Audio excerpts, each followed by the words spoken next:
ನಾವು ರೈತರಾಗಿ ಬರೀ commercial crop ಅಷ್ಟೇ ನೋಡಿದ್ರೆ ಆಯ್ತಾ. ಈಗ ನಾವು ಜಮೀನಿಗೆ ಬಂದಾಗ ನಮಗೆ ಖುಷಿ ಆಗಬೇಕು, ನಮಗೆ ಪ್ರತಿ ಸಲ ಬಂದಾಗಲೂ ಏನಾದ್ರು ಒಂದು ಹಣ್ಣು ಸಿಗಬೇಕು ತಿನ್ನೋದಕ್ಕೆ. ಜೊತೆಗೆ ಬಂದವ್ರನ್ನ ಖಾಲಿ ಕೈಯಲ್ಲಿ ಖಾಲಿ ಬಾಯಲ್ಲಿ ಕಳಿಸೋದು ನಮ್ಮ ರೂಢಿನೇ ಇಲ್ಲ.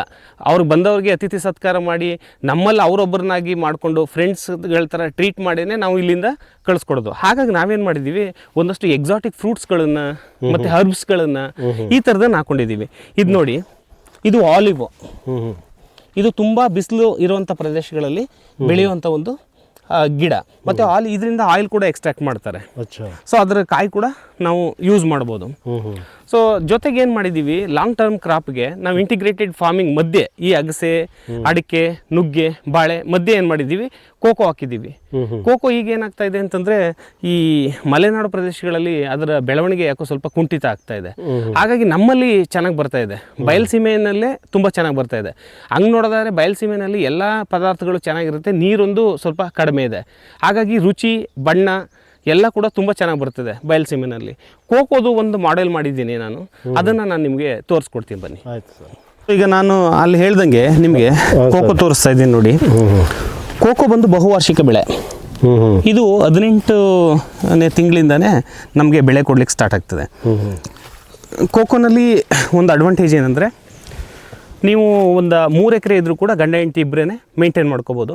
ಅದೇನು ಕೊಳೆಯೋದಿಲ್ಲ, ಹುಳ ಬರೋದಿಲ್ಲ, ಏನಂದ್ರೇನು ಇದಿಲ್ಲ. ಬಟ್ ಒಂದೇನೆಂದರೆ ತೇವಾಂಶ ಕಾಪಾಡ್ಕೋಬೇಕು, ಅದೊಂದಿರುತ್ತೆ. ಮತ್ತು ಮಾರ್ಕೆಟು ಇವಾಗ ರೇಟ್ ಇಲ್ವಾ, ಇಟ್ಕೊಂಡು ಆರಾಮಾಗಿ ಮಾರ್ಬೋದು. ಅದಕ್ಕೆ ಹುಳ ಬರುತ್ತೆ, ಕೊಳ್ತೋಗುತ್ತೆ, ಆ ಥರದ್ದೇನೂ ಸಮಸ್ಯೆ ಇಲ್ಲ. Cocoa is the only product ಈಗ ಸದ್ಯಕ್ಕೆ ಚಾಕ್ಲೇಟ್ ಮಾಡೋದಕ್ಕೆ ಇರೋದು. ಅದಕ್ಕೆ ಆಲ್ಟರ್ನೇಟಿವ್ ಯಾವುದನ್ನು ಕಂಡುಹಿಡಿಯೋಕ್ಕಾಗಿಲ್ಲ, ಕಂಡುಹಿಡ್ದಿಲ್ಲ ಇದುವರೆಗೆ. ಯಾಕಂತಂದರೆ ಈಗ ಪೈನಾಪಲ್ಗೆ ಎಸೆನ್ಸ್ ಕಂಡುಹಿಡ್ದಿದ್ದಾರೆ, ಮ್ಯಾಂಗೋ ಕಂಡುಹಿಡ್ದಿದ್ದಾರೆ. ಬಟ್ ಕೋಕೋಗೆ ಆ ಥರದ್ದು ಯಾವುದು ಇದುವರೆಗೆ ಬಂದಿಲ್ಲ. ಚಾಕ್ಲೇಟ್ ಅಂತಂದರೆ ಕೋಕೋ ಪೌಡ್ರನ್ನ ಯೂಸ್ ಮಾಡಲೇಬೇಕು.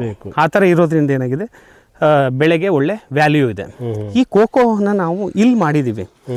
ಈ ಕೋಕೋ ಗಿಡ ಬಂದು ಈಗ ಜನವರಿ 1ನೇ ತಾರೀಕು ಹಾಕಿರೋದು ನಾವು. ನನ್ನ ಮಗನ ಬರ್ತ್ಡೇ ದಿನ ಹಾಕಿದ್ದು. ಅವನ ಹೆಸರಲ್ಲೇ ಒಂದು 200 ಗಿಡಗಳನ್ನು ಹಾಕಿದ್ದೀವಿ. ಕೋಕೋ ನಮ್ಮ ಚಾಮರಾಜನಗರದಲ್ಲಿ ಒಂದು ಸಮಸ್ಯೆ ಏನಂತಂದರೆ, ಬಿಸಿಲು ಜಾಸ್ತಿ ಇರೋದ್ರಿಂದ 2 ಗಂಟೆಯಿಂದ 4 ಗಂಟೆ ಟೈಮು, ಮಧ್ಯಾಹ್ನ 2 PM to 4 PM ultra violet race ಜಾಸ್ತಿ ಇರುತ್ತೆ, ನೇರಳಾತೀತ ಕಿರಣಗಳು ಜಾಸ್ತಿ ಇರುತ್ತೆ. ಅದಕ್ಕೆ ನಾವೇನು ಮಾಡಿದ್ವಿ, ಈ ಕಡೆ ನೋಡ್ಬೋದು ನೀವು, ಹಾಫ್ ರಿಂಗ್ ಕಾನ್ಸೆಪ್ಟ್ ಮಾಡಿದ್ದೀವಿ. ಅದೇ ಕೇಳೋಣ. Half ring. ಈಗ ಫುಲ್ ರಿಂಗ್ ಮಾಡಿಬಿಟ್ರೆ ಏನಾಗುತ್ತೆ, ಈಗ ಗಾಳಿನೂ ಬರಲ್ಲ, ಅಲ್ಲಿಗೆ ಬೆಳಕು ಹೋಗಲ್ಲ, ಜೊತೆ ಗಾಳಿನೂ ಬರಲ್ಲ. ಅವಾಗ ಗಿಡದ ಬೆಳವಣಿಗೆ ಕಡಿಮೆ ಆಗುತ್ತೆ. ನಾವೇನ್ ಮಾಡಿದೀವಿ, ಹಾಫ್ ರಿಂಗ್ ಮಾಡಿದೀವಿ. ಹಾಫ್ ರಿಂಗ್ ಮಾಡಿದಾಗ ಏನಾಗುತ್ತೆ, ಮಧ್ಯಾಹ್ನ ನೋಡಿ ಈ ಕಡೆ ಸೂರ್ಯನ ಚಲನೆ ಇರುತ್ತೆ. ಅವಾಗ ಏನಾಗುತ್ತೆ, ಹಾಫ್ ರಿಂಗ್ ಮಾಡಿದಾಗ ನಮಗೆ ಇದಕ್ಕೆ ಗಿಡಕ್ಕೆ ಸಂಪೂರ್ಣವಾದ ನೆರಳು ಸಿಗುತ್ತೆ, ಸುಟ್ಟೋಗೋದಿಲ್ಲ. ಆಮೇಲೆ ಈಗ ಇದು ಸೆಣಬು ಹಾಕಿದೀವಿ, ಇದು ಒಂದು 3 ತಿಂಗಳ ಕ್ರಾಪ್, 3 ತಿಂಗಳಿಗೆ ಬರುತ್ತೆ. ಅದಾದ್ಮೇಲೆ ಕಟ್ ಮಾಡ್ಬಿಟ್ಟು ಮಲ್ಚಿಂಗ್ ಮಾಡ್ಬಿಡ್ತೀವಿ. ಅದಾದ್ಮೇಲೆ ನೆಕ್ಸ್ಟ್ ಏನು ಇದಕ್ಕೆ ಬ್ಯಾಕಪ್ಪು, ಅವಾಗಲೂ ಕೂಡ ಬೇಸಿಗೆ ಇದ್ದೇ ಇರುತ್ತೆ. ಅವಾಗ ಏನು ಮಾಡಿದ್ವಿ, ಇಲ್ಲಿ ಬನ್ನಿ ನೀವು ನೋಡಿದ್ರೆ ಇದಕ್ಕೆ ಬ್ಯಾಕಪ್ ಆಗಿ ನಾವೇನು ಮಾಡಿದ್ವಿ, ಇಲ್ಲಿ ನೋಡಿ ಸೆಣಬು ಹಾಕೊಂಡಿದ್ದೀವಿ. ಇದು ಉದ್ದಕ್ಕೂ ಇದು ಹಾಫ್ ರಿಂಗ್ ಸೆಣಬು ಹಾಕಿದ್ದೀವಿ. ಹಾಫ್ ರಿಂಗು ಸೆಣಬನ್ನು ಹಾಕೊಂಡಾಗ ನಮ್ಗೇನಾಗುತ್ತೆ, ಸೆಣಬು ಈ ಥರ ಬರುತ್ತೆ, ಇಲ್ಲಿ ಇಷ್ಟು ಕವರ್ ಆಗುತ್ತೆ. ಅಷ್ಟು ಕವರ್ ಆದಾಗ ಏನಾಗ್ತದೆ, ನಮಗೆ ನೆಕ್ಸ್ಟ್ 3-4 ವರ್ಷ ಸೆಣಬು ಅದಕ್ಕೆ ನೇರಳು ಕೊಡುತ್ತೆ. ಆ 3-4 ವರ್ಷ ನೇರಳು ಕೊಡೋದ್ರೊಳಗಡೆ ನಾವು ಸೆಣಬು ಅಂತೀನಿ, ಇದು ಅಗಸೆ ಏನಾಗುತ್ತೆ, ನೇರಳು ಕೊಡುತ್ತಲ್ಲ, ನೇರಳು ಕೊಡೋ ತನಕ ನಮಗೆ ಅಡಿಕೆ ಎಲ್ಲ ಇದ್ಕೊಂಡಿರುತ್ತೆ, ಅದ್ರ ನೇರಳು ಸಾಕಾಗುತ್ತೆ. ಸೊ ಅಲ್ಲಿಗೆ ಕೋಕೋಗೆ ನೀವು 0 ಖರ್ಚಲ್ಲಿ ನೀವು 3 ವರ್ಷ ಆರಾಮಾಗಿ ಕಾಪಾಡ್ಕೋಬಹುದು. ಅಷ್ಟರೊಳಗೆ ಕೋಕೋದು ಕೂಡ ಬೆಳೆ ಸ್ಟಾರ್ಟ್ ಆಗಿರುತ್ತೆ. ಎಷ್ಟು ವರ್ಷ ಬರ್ತದೆ ಸರ್ ಕೋಕೋ? ನಿಮಗೆ 18ನೇ ತಿಂಗಳಿಂದನೇ ಸ್ಟಾರ್ಟ್ ಆಗುತ್ತೆ ಫಸಲು. ಸೊ ಇದನ್ನ ಹಾಕುವಂಥ ರೈತರು, ಇಂಟ್ರೆಸ್ಟ್ ಇರೋರು ಕ್ಯಾಡ್ಬರೀಸ್ ಅವ್ರನ್ನೇ ಕಾಂಟ್ಯಾಕ್ಟ್ ಮಾಡಿ. ಕ್ಯಾಡ್ಬರೀಸ್ ಅವ್ರದ್ದು ಸಿಸ್ಟರ್ ಕನ್ಸರ್ನ್ ಬಂದು ಮಾಂಡೆಲ್ಸ್ ಅಂತ ಇದೆ.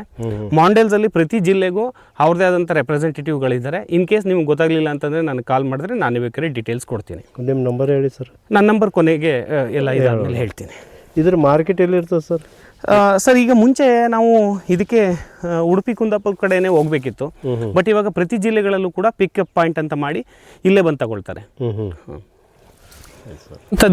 ಈಗ ನೋಡಿ, ನಾವು ಇರುವಂಥದ್ದೇ ಚಾಮರಾಜನಗರ ಜಿಲ್ಲೆ, ಸ್ವಲ್ಪ ಡಾಟ್ ಹಿಟ್ ಏರಿಯಾ, ಹಂಗಾಗಿ ಮಳೆ ಸರಿಯಾಗಿ ಆಗೋದಿಲ್ಲ ಅಂತ ಹೇಳ್ತೀವಿ. ಇಲ್ಲಿ ನಾವೇನು ಮಾಡಿದ್ದೀವಿ, ಅದಕ್ಕೆ ತಕ್ಕಂತೆ ಬೆಳೆಗಳನ್ನು ನಾವು ಪ್ಲ್ಯಾನ್ ಮಾಡ್ಕೋಬೇಕು. ಈಗ ನಾವು ಎಲ್ಲೋ ಮಲೆನಾಡಲ್ಲೋ ಅಥವಾ ತೀರಾ ಮಣಿಪುರ ಥರ ಜಾಗಗಳಂತ ಮಳೆಯಲ್ಲಿ ಬೆಳೆಯುವಂಥ ಬೆಳೆಗಳನ್ನು ಇಲ್ಲಿ ಪ್ರಯತ್ನ ಮಾಡಿ ಕೈ ಸುಟ್ಕೊಳ್ಳೋದಕ್ಕಿಂತ ನಮ್ಮ ಮಣ್ಣು ಮತ್ತು ಹವಾಗುಣಕ್ಕೆ ಏನು ಹೊಂದಾಣಿಕೆ ಆಗುತ್ತೆ ಆ ಥರದನ್ನು ನೋಡಿಕೊಂಡು ಬೆಳೆ ಮಾಡೋದ್ರಲ್ಲಿ ಅರ್ಥ ಇದೆ, ಮತ್ತು ಜಾಸ್ತಿ ಲಾಸ್ ಕೂಡ ಆಗೋದಿಲ್ಲ. ಕೃಷಿನಲ್ಲಿ ಸಸ್ಟೈನ್ ಆಗ್ಬೋದು, ಬಟ್ ತಿಳುವಳಿಕೆ ಇಲ್ದೇನೆ ಮಾಡಿ ಕೃಷಿನೇ ಮಾಡೋಕ್ಕಾಗಲ್ಲ ಅನ್ನೋಂಥ ಮನೋಭಾವನೆಗಳನ್ನು ತುಂಬ ಜನ ಬರ್ಸ್ಬಿಟ್ಟಿದ್ದಾರೆ. ದಯವಿಟ್ಟು ಆ ಥರ ಮಾಡಬೇಡಿ. ಮೊದಲು ಕೃಷಿನ ಸಡನ್ನಾಗಿ ಸ್ಟಾರ್ಟ್ ಮಾಡೋದಕ್ಕಿಂತ ಒಂದು 3 ತಿಂಗಳು 6 ತಿಂಗಳು 9 ತಿಂಗಳು 1 ವರ್ಷನೇ ತಗೊಳ್ಳಿ, ಏನು ಸಮಸ್ಯೆ ಇಲ್ಲ. ನೀಟಾಗಿ ಅದ್ರ ಬಗ್ಗೆ ಅನಲೈಸ್ ಮಾಡಿ, ನಿಮ್ಮ ಮಣ್ಣು ಪರೀಕ್ಷೆ ಮಾಡಿಸಿ, ನೀರು ಪರೀಕ್ಷೆ ಮಾಡಿಸಿ, ಅದಾದಮೇಲೆ ಅದಕ್ಕೆ ಸೂಟೇಬಲ್ ಆಗುವಂಥ ಬೆಳೆಗಳನ್ನು ದಯವಿಟ್ಟು ಬೆಳೀರಿ. ಯಾಕಂತಂದರೆ ರೈತಾಪಿ ವರ್ಗನೇ ಮೊದಲೇ ಕಡಿಮೆ ಆಗ್ತಾ ಇದೆ. ಅದರಲ್ಲೂ ಕೃಷಿ ಲಾಸು ಲಾಸು ಲಾಸು ಅಂತ ಅಂದ್ಕೊಂಡು ಜನಗಳ ತಲೆಗೆ ತುಂಬಿ ಈಗ ಬರೋರು ಕೂಡ ಬರದೇ ಇರೋ ಥರ ಆಗ್ಬಿಟ್ಟಿದೆ. ದಯವಿಟ್ಟು ಆ ಥರ ಮಾಡೋದು ಬೇಡ. ಈಗ ನೋಡಿ, ನಾವು ಏನು ಮಾಡಿದ್ದೀವಿ, ಟ್ರಂಚ್ ಕಮ್ ಬಂಡು ನಾನು ನಿಮ್ಗೆ ತೋರಿಸ್ದೆ. ಇಲ್ಲಿ ನೋಡಿ, ಈ ಟ್ರಂಚ್ ಕಮ್ ಬಂಡಲ್ಲಿ ನಾವೇನು ಮಾಡ್ತೀವಿ, ವೆಜಿಟೇಷನ್ ರೆಸಿಡ್ಯೂಲ್ಸು ಅಂದರೆ ಏನೇನು ಪಳೆಯುಳಿಕೆ ಉಳಿತಿದ್ದು ಎಲ್ಲನೂ ಇಲ್ಲಿಗೆ ತುಂಬ್ತೀವಿ ನಾವು.